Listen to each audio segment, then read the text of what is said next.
Oke, sekarang kita mau belajar Pentakosta, lalu nanti kita kaitkan dengan Perjanjian Lama, ya.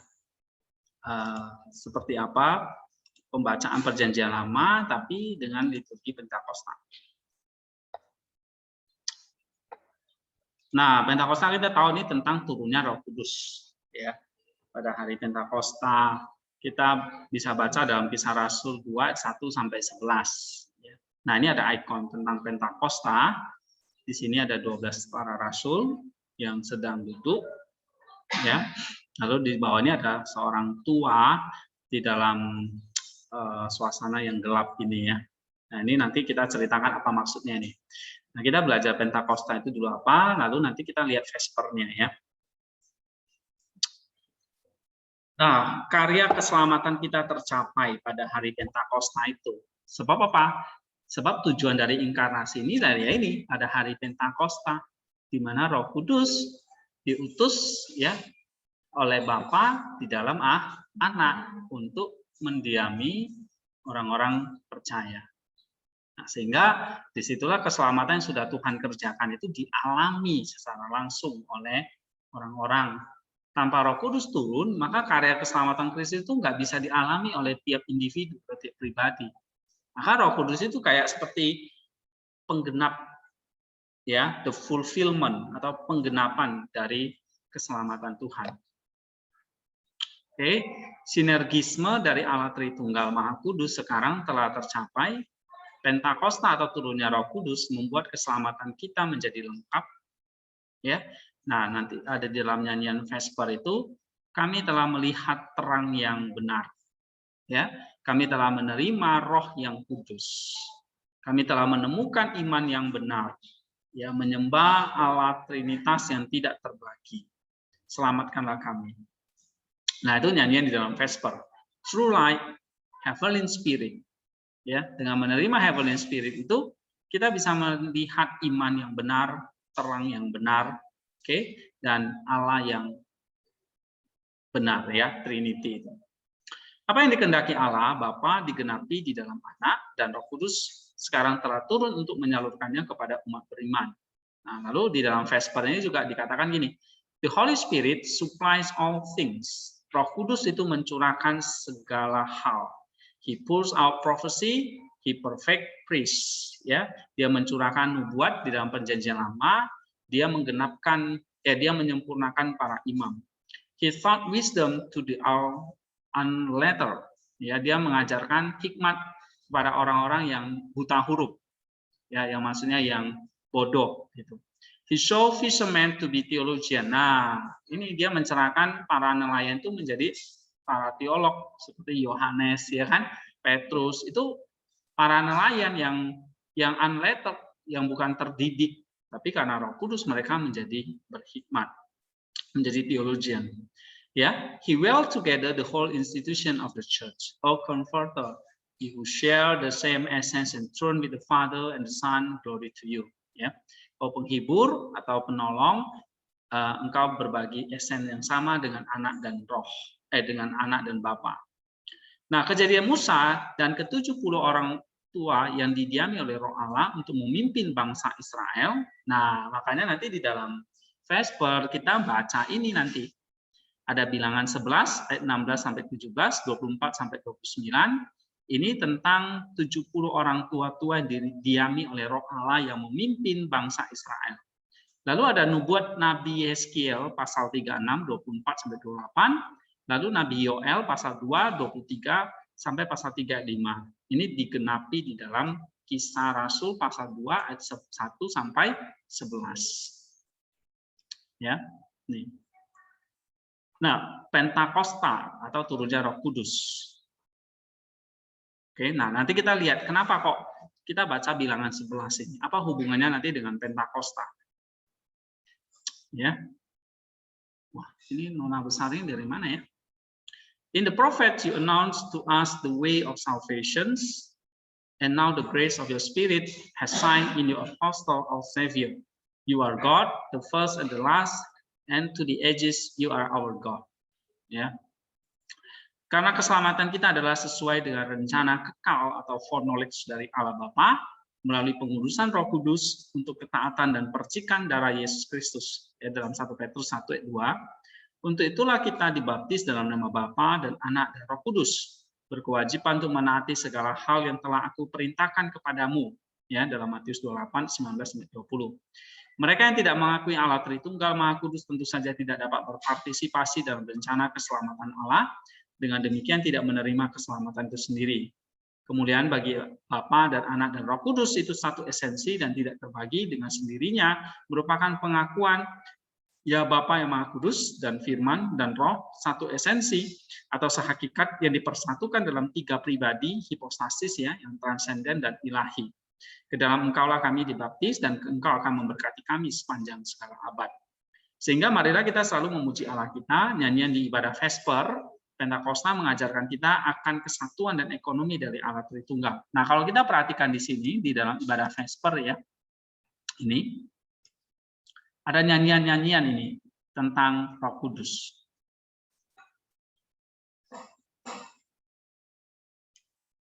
Ya. Nah, nih ya. Nah, ini saya kutip dari sini, misalnya ini ya. Marilah kita memuji kepada Allah Tritunggal, Bapa, Anak, dan Roh Kudus. Jadi kalau kita bicara dengan Roh Kudus tidak bisa lepas dari hubungannya dengan Bapa dan Anak atau dalam Tritunggal itu. Ya. Karena Roh Kudus itulah yang yang diberitakan oleh para rasul dan para nabi dan para martir. Ya. Come all people, let us worship the one God in three hypostasis. Nah, jadi kalau kamu baca ini ya, ini sekalian belajar Allah Tritunggal, the Son in the Father and the Holy Spirit. Lalu the Father outside of the time begat the Son, co-eternal and sharing the throne, and the Holy Spirit was in the Father glorified with the Son. Masih ingat gak? Jadi kalau kita berbicara tentang Bapa, dialah Sang Allah yang memperanakan Sang Anak, menafaskan Sang Roh, gitu. Kalau kita berbicara tentang Sang Anak, dialah apa? Yang diperanakan dari Sang Bapa yang menafaskan Sang Roh. Nah, kalau kita bicara tentang Roh Kudus, dialah siapa? Roh dari Sang Bapa dan Sang Anak, atau roh dari Sang Bapa yang memperanakan Sang Anak.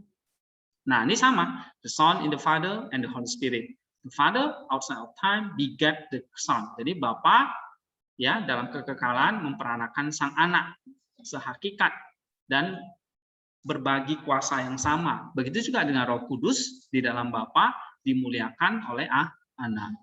Oke, one power, one essence, one Godhead, satu keilahian atau satu hakikat yang kita sembah. Ya, lalu kita mengatakan Holy God, Allah yang kudus, Allah yang mulia. Okay.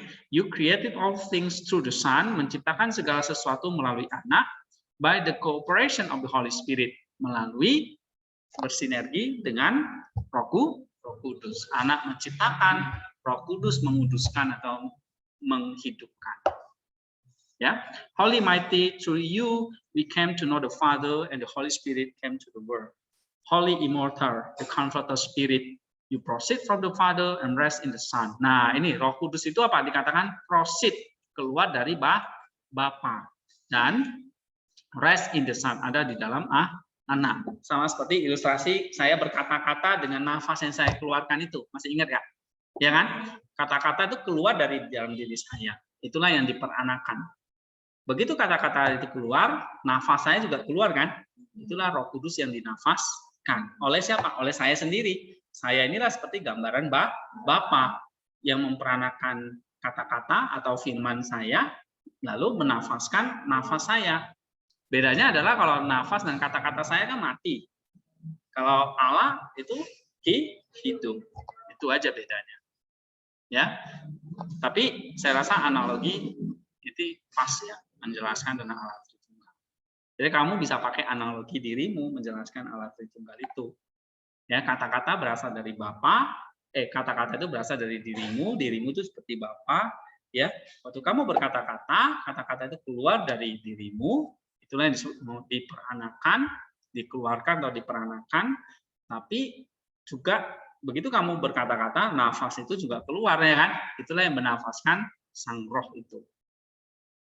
Nah, kita lanjut lagi. Roh Kudus memperbarui para murid Yesus sehingga mereka bisa bersaksi ke seluruh bangsa dengan berbagai macam bahasa. Nah, ini menarik nih ya.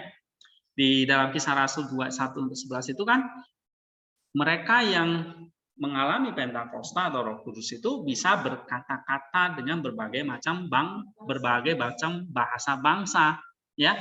Nah, kalau melihat di sini dalam nyanyian Vesper, you renew your disciple of Christ with foreign language.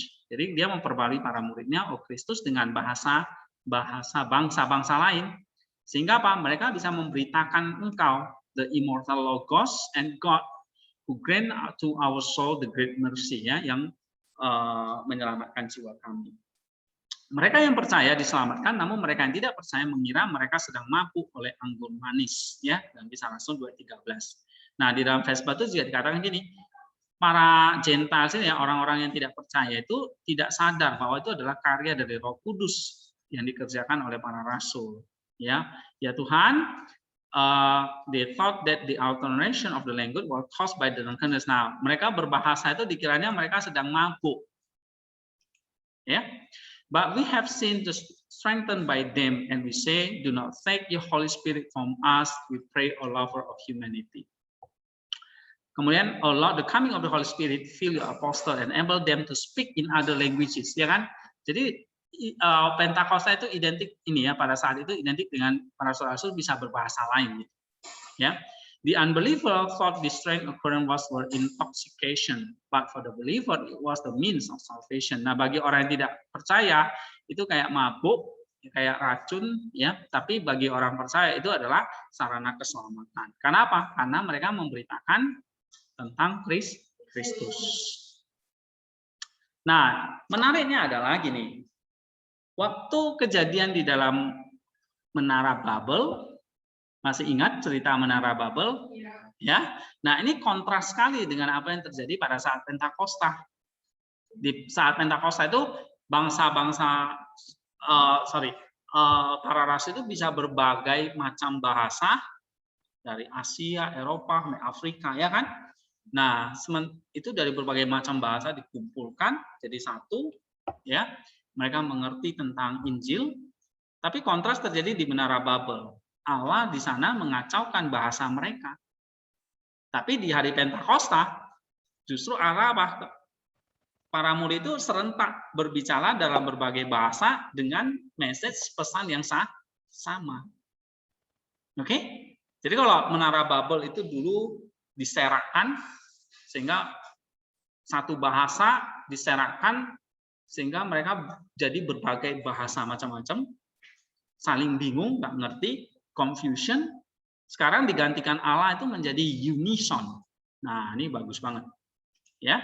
Dulu confusion, dulu bingung, sekarang digantikan Allah menjadi keharmonisan.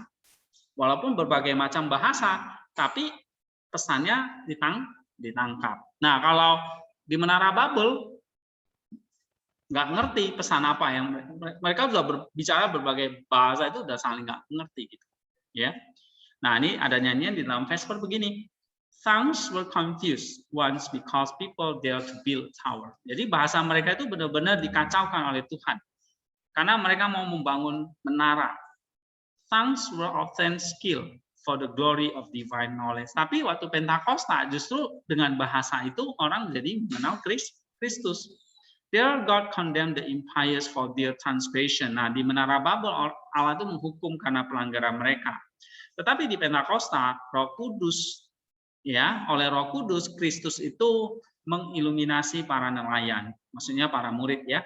Then discord was conceived as penalization. Now as a new concord has arrived for the salvation of the soul. Jadi dulu di Menara Babel itu sebagai bentuk hukuman, tapi Pentakosta ini sebagai bentuk keselamatan. Ya, nah mari kita memohon Roh Kudus, Raja Surgawi, penghibur roh kebenaran yang hadir di segala tempat, memenuhi segala sesuatu, perbendaharaan hal-hal baik dan pemberi hidup, datanglah dan tinggallah dalam diri kami, bersihkanlah setiap noda dan selamatkanlah jiwa kami. Amin. Nah, itu tentang Pentakosta. Ada pertanyaan nggak di sini? Secara sekilas ini ya, walaupun saya banyak mengambilnya dari Vesper, tapi ini kaya sekali ya, bahwa di dalam Vesper itu kita lihat ada kaitannya dengan Musa, nanti kita lihat. Lalu dalam Vesper itu juga membahas tentang Allah Tritunggal, dan terakhir tentang Menara Babel itu. Ya, yang dulunya confusion sekarang digantikan menjadi unison. Nah, itu Pentakosta. Ya. Nah, kemarin kan di dogmatik mungkin ada yang ikut kelas di sini ya. Kita belajar tentang the economy of the Holy Spirit. Ya, bahwa Roh Kudus itu selalu menjadi penggenap keluar dari Bapa untuk menggenapi apa yang menjadi pekerjaan atau karya dari Sang Anak. Ya. Nah, di economy of the Holy Spirit itu. Oke, sekarang kita lihat sebentar tentang ini, Bilangan pasal yang ke-11 ayat yang ke-16 sampai 17. Coba baca. Lalu berfirmanlah Tuhan kepada Musa, kumpulkanlah di hadapanku dari antara para suku Israel 70 orang yang kau ketahui menjadi ketua bangsa dan mengatur pasukannya. Kemudian bawalah mereka ke kemah pertemuan, supaya mereka berdiri di sana bersama-sama dengan engkau. Maka aku akan turun dan berbicara dengan engkau di sana, lalu sebagian dari roh yang tinggal padamu itu aku ambil dan taruh atas mereka. Maka mereka bersama-sama dengan engkau akan meliput dan menjawab atas bangsa itu. Jadi tidak bisa lagi engkau seorang diri itu. Oke, lalu ayat 24 sampai 29. Setelah Musa dan keluar disampaikan firman Tuhan itu kepada bangsa itu. Yang mengumpulkan 70 orang dari para ketua bangsa itu dan menyuruh mereka berdiri di sekeliling kemah. Lalu turunlah Tuhan dalam awan dan berbicara kepada Musa. Kemudian diambilnya sebagian dari roh yang hingga padanya dan ditaruhnya atas ke-70 tua-tua itu. Ketika roh itu hingga pada mereka, kepenuhanlah mereka seperti nabi, tetapi sesudah itu tidak lagi. Masih ada 2 orang tinggal di tempat perkemahan, yang seorang bernama Eldad, yang lain bernama Medad. Ketika roh itu hingga pada mereka, mereka itu termasuk orang-orang yang dicatat, tetapi tidak turut pergi ke kemah. Maka kepenuhanlah mereka seperti nabi di tempat perkemahan. Lalu berlarilah seorang muda yang bertobat kepada Musa, Eldad dan Medad, kepenuhan seperti nabi di tempat perkemahan. Maka jawablah Yosua bin Nun yang sejak mudanya menjadi hati Musa, Tuan Musa, segala mereka. Tetapi Musa berkata kepadanya, apakah engkau begitu giat menuntut diriku? Kalau seluruh Tuhan menjadi nabi, oleh karena Tuhan memberi tuanya hingga kepada mereka. Oke. Nah, jelaskan dari teks itu ayat mana saja yang berkaitan dengan Roh Kudus tadi, Pentakosta.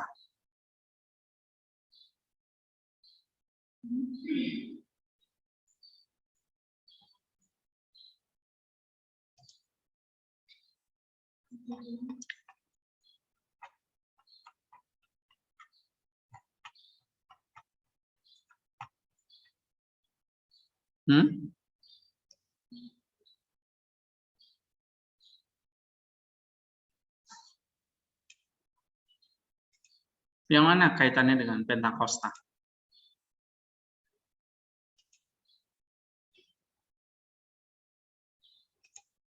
Ayat yang mana?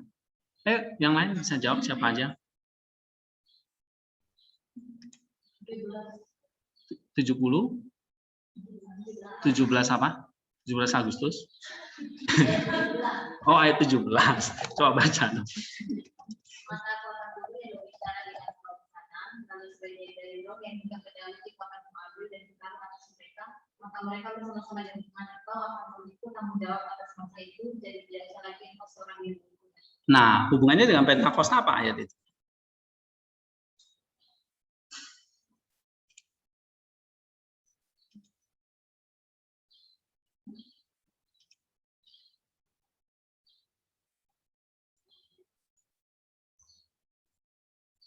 Tadi Pentakosta kan dialami oleh para murid yang unletter menjadi letter. Ingat tadi ini kan di sini. Nih ya, dalam nyanyian Vesper itu dikatakan di he thought wisdom to unlettered, he saw fishermen to be theologian. Nah, waktu Musa ini yang prefigure dari Kristus, lalu ada para pembantunya nih, tua-tua ini. Tuhan kasih apa sama mereka? Itu tadi ayat yang kamu baca, Ren. Apa?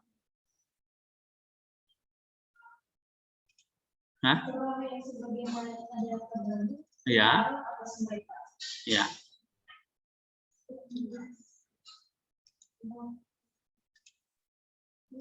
Nah, di situ dijelaskan setelah dihinggapi gimana? Right, sama seperti Pentakosta itu turun di atas para rasul menjalankan misi dari Roh Kudus. Sama seperti misi dari tua-tua itu menjalankan perintah Musa. Gitu loh. Itu kenapa pada hari Pentakosta yang dibaca adalah apa? Bilangan 11. Ya. Nah, kamu lihat ini. And took of the Spirit upon him and put him upon the 70 men of elders. And when the Spirit rested upon them, they prophesied, although they never did so again. Ini di ayat berapa ini? Lihat, Roh Kudus menghinggapi siapa? 70 tua-tua itu kan? Lalu Roh Kudus itu apa? Lalu mereka apa? Bisa bernubuat. Ya. Nah, itu menunjukkan tipologi dari Pentakosta. Makanya dibaca Bilangan pasal 11. Oke, sekarang dari kitab Nabi ya. Yang dibaca adalah Nabi Yoel pasal 23. Pasal 2 ayat 23. Coba bacakan sampai pasal 3 ayat 5. Ya, siapa yang belum baca? Upik, ayo.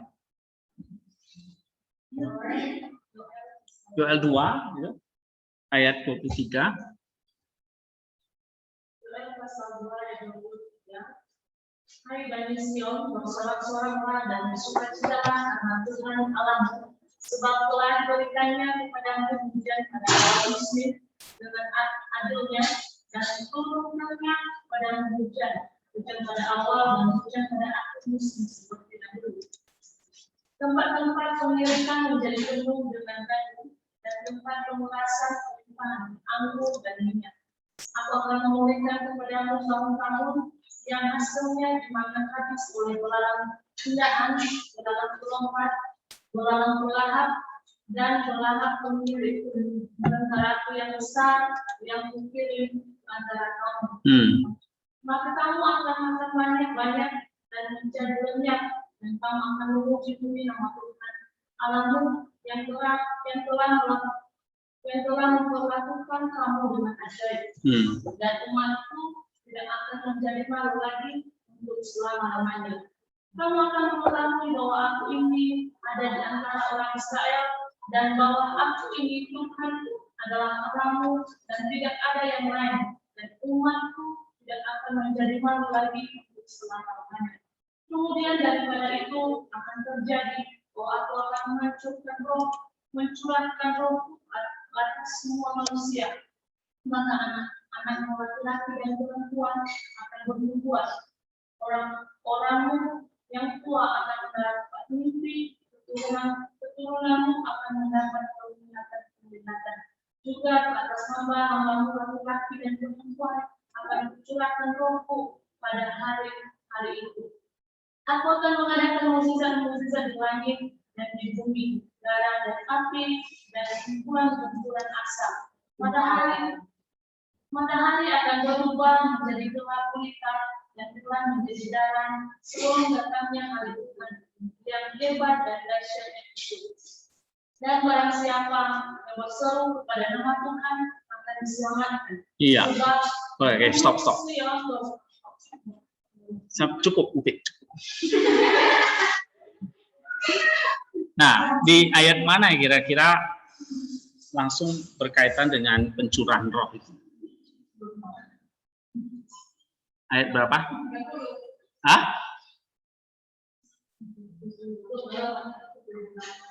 Apa? 28. Coba baca sekali lagi. Kemudiannya daripada itu akan terjadi bahwa atas semua manusia, maka anak-anakmu, laki-laki dan perempuan akan bernubuat. Orang yang tua akan mendapat mimpi dan kesenangan. Nah, the spiritnya upon all flesh. Your sons and daughters shall prophesy. Selalu lihat sama kayak tadi bilangan 11 kan? Setelah roh itu dicurahkan, lalu mereka diam-diam aja. Ngalami apa? Kerasukan roh, guling-guling kayak Edison? Enggak juga. Ngalami apa? Profesi. Nah, sama seperti Pentakosta dan Kisah Rasul 2 itu. Lalu mereka bisa berbahasa roh juga. Berbahasa bangsa lain. Gitu. Ya, supaya keselamatan diberitakan. Misalnya seperti khotbah Petrus itu. Oke. Nah, waktu Allah menghukum bangsa itu dalam menara Babel, bangsa itu kan diserahkan kan. Lalu mereka nggak saling mengerti kan. Karena waktu itu mereka maunya cuma satu bahasa kan. Gitu. Lalu diserahkan, nah di Pentakosta itulah dikumpulkan lagi. Oke, dari confusion jadi unison, dikumpulkan bukan dalam satu bahasa, dengan berbagai macam bahasa pada waktu itu.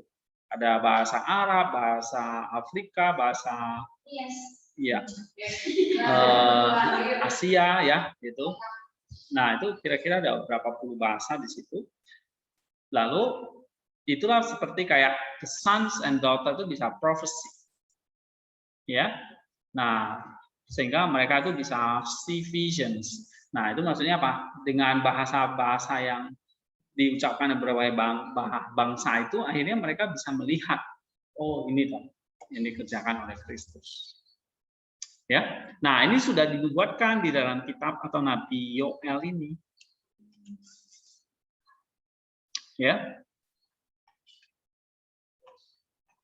Kemudian Yeskiel 36 ayat 24 sampai 28. Siapa baca? Maron. Ayo baca Maron. Yeskiel 36 24 sampai 28.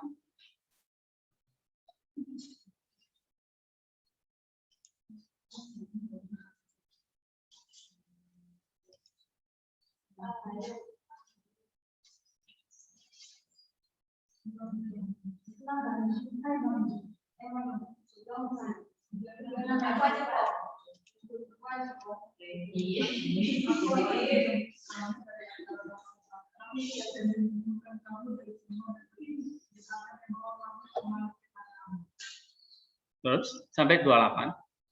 Aku akan mencurahkan kepadamu air bumi yang akan mengajarkan kamu dari segala kenajisanmu dan dari semua berhala-berhalamu. Aku akan mengajarkan kamu. Kamu akan memberikan hati yang baru dan roh yang baru di dalam hatimu, dan aku akan menjauhkan dari tubuhmu hati yang keras dan memberikan kepadamu hati yang taat. Aku akan memberikan dia di dalam hatimu, dan aku akan membuat kamu hidup menurut segala kepakanku dan tetap berpegang pada peraturan-peraturanku dan melakukannya. Dan kamu akan diam di dalam negeri yang aku berikan kepada nenek moyangmu, dan kamu akan menjadi umatku, dan aku akan menjadi kamu. Oke, nah dari ayat itu jelas kan tentang Pentakosta?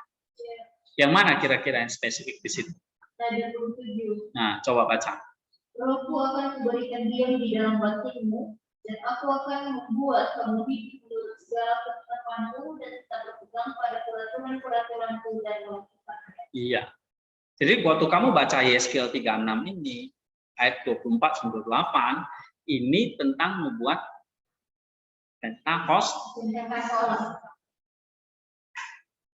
Ya, gitu. Nah, ini bisa jadi sampel teks ya, contoh menjelaskan tentang Pentakosta. Apa yang terjadi di situ? I shall put my spirit within you and cause you to walk in my requirement.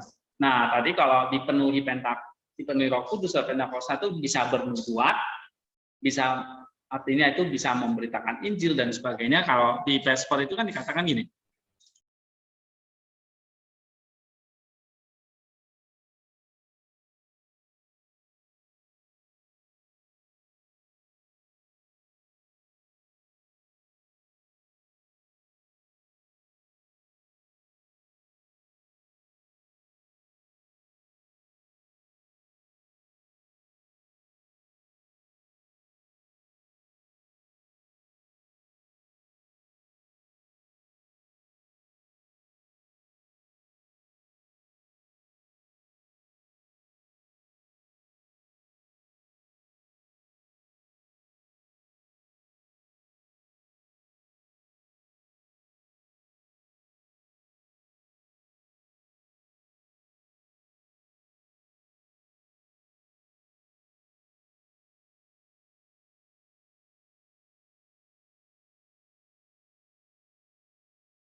Masih di mute kok.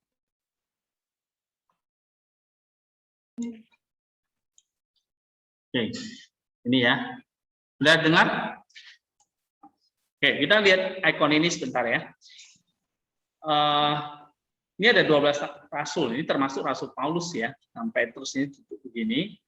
Walaupun dalam historisnya waktu Pentakosta Rasul Paulus belum bertobat.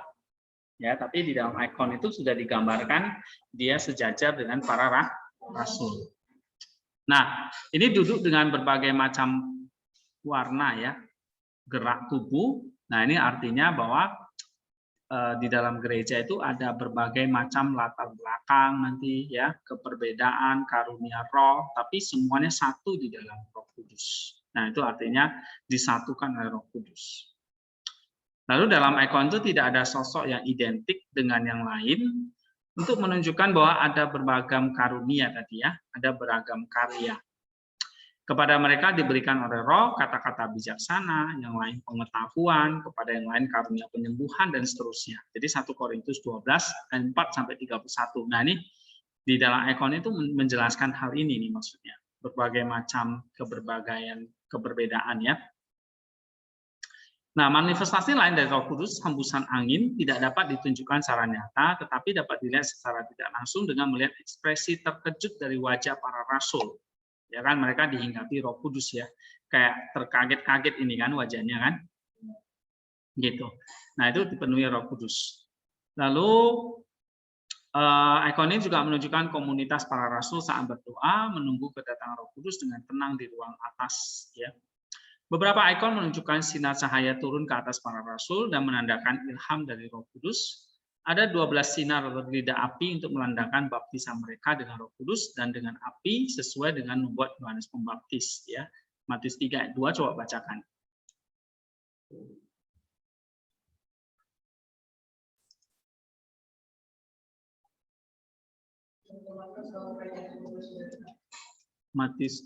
Markus ya? Sorry. Nanti di sini apa?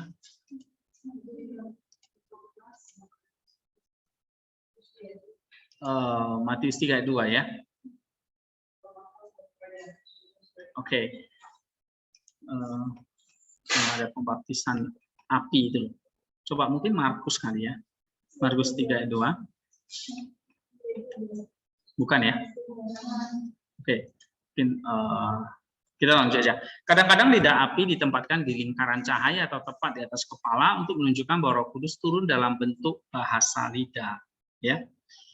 Kebingungan bahasa di Menara Babel sekarang digantikan oleh bahasa-bahasa yang diberikan kepada para rasul oleh Roh Kudus untuk menciptakan kesatuan yang harmonis di dalam gereja. Yang tadi confusion jadi unison ya.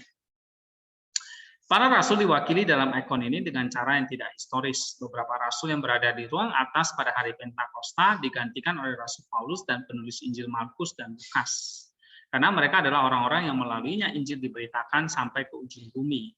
Ketika Rasul Paulus ditunjuk, ia biasanya ditampilkan di kanan atas di sebelah Petrus. Jadi ini juga termasuk Rasul Paulus ya. Lalu Markus dan Lukas. Dalam ikon kuno, banyak orang disebutkan dalam Kisah Para Rasul digambarkan di bagian bawah ikon yang mewakili seluruh gereja. Pada waktunya mereka diganti. Ini kenapa nggak dapat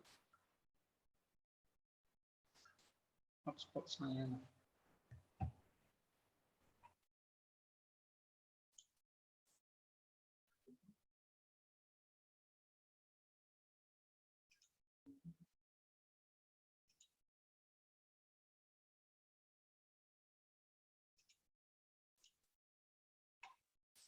Karena di HP juga mau connect sini nggak kedeteksi.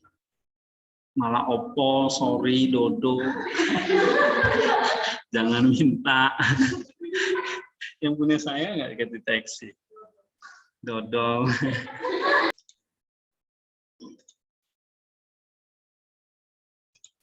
Nah, kita ini ya, sampai di sini. Nah, di gambaran di bawah ini kan ada gambaran orang yang udah tua gitu ya. Ya, benar ya, gambar orang yang tua. Ini simbol apa sih? Maksudnya gini, ada sosok yang disebut sebagai kosmos artinya, atau dunia. Nah, kosmos itu duduk di tempat yang gelap, sujud dengan tahun-tahun yang digambarkan oleh orang berusia tua. Dia biasanya mengenakan pakaian merah dengan mahkota kerajaan di kepalanya. Di tangan kanannya ia memegang kain putih berisi 12 gulungan. Dia duduk di tempat yang gelap karena seluruh dunia sebelum Kristus telah gelap tanpa imam. Ya, dia ditundukkan selama bertahun-tahun karena dia menjadi tua oleh dosa Adam. Mahkota kerajaan menandakan dosa atau nafsu yang telah menguasai dunia. Kain putih di tangannya dengan 12 gulungan mewakili 12 rasul yang membawa terang ke dunia melalui gambaran dunia yang sudah tua. Nih ya. Lalu ada di bawah kaki para rasul ini semua. Nah, ini menandakan apa? Mereka lah nanti yang akan memberitakan Injil ke seluruh dunia. Ya. Nah, ini kan ada mahkota ya, ada kain merah, kain putih gini ya. Nah, ini tadi ceritanya adalah ini mewakili apa namanya? Mahkota kerajaan itu menandakan dosa atau nafsu yang menguasai dunia. Kain putih di tangannya itu dengan 12 gulungan mewakili 12 rasul nanti. Ya. Jadi masing-masing dari kita diwakili dalam ikon turunnya Roh Kudus karena dalam ibadah kita menjadi orang sejaman dengan peristiwa Pentakosta yang kita rayakan. Bagaimana? Melalui doa dan melalui liturgi yang merupakan kelanjutan dari misteri Pentakosta. Karena liturgi adalah Pentakosta dan juga Paskah. Dengan demikian bagi kekristenan, Pentakosta adalah pesta yang berkelanjutan.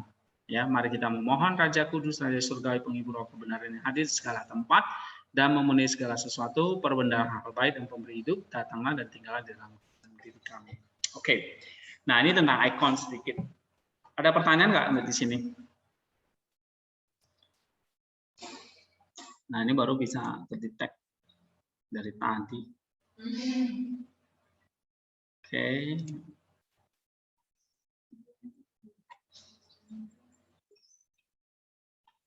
Ya, jadi ingat pelajaran kita hari ini